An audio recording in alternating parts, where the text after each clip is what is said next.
Në Komisionin për Kulturën, Turizmin dhe Diasporën është zhvilluar seancë dëgjimore me artistë dhe pedagogë të Universitetit të Arteve.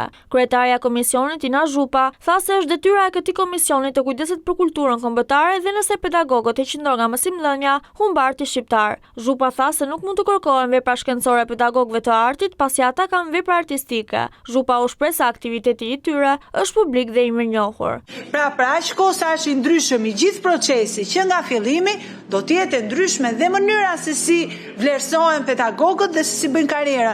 Nuk mund t'i thuash, je profesor kur më duhet mua që të quhem departament dhe fakultet, por nuk je profesor kur të duhet ty për të marrë rrogën dhe për të bërë avancim në karrierë. Se kjo është nonsens logjik dhe është detyra jonë si ligjvënës të japim zgjidhje, sepse artistët nuk kanë pikë ngjyrimi, por kanë vetëm kontribut për kombin shqiptar.